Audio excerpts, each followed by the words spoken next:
Chicago Sun-Times columnist Lynn Sweet is reporting that White House Social Secretary Desiree Rogers is going to step down from her position.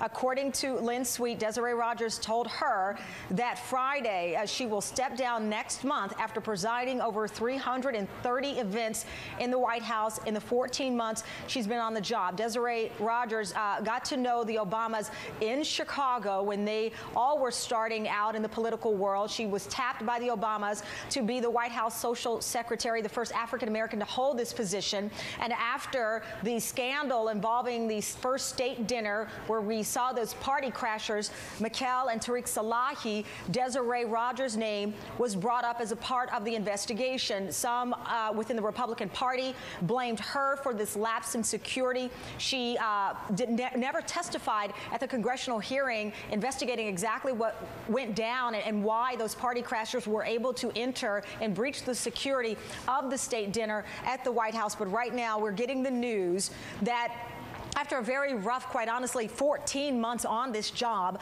Desiree Rogers, the White House Social Secretary, is stepping down in March. Politico now also reporting this. As I said, she took a lot of criticism from Republicans last year after that security breach, some blaming her for the incident. She was also criticized in some of the newspapers in Washington, D.C., saying that she was more preoccupied with her presence at that state dinner as opposed to making sure that it was a secure event for the president and the first lady and their many guests.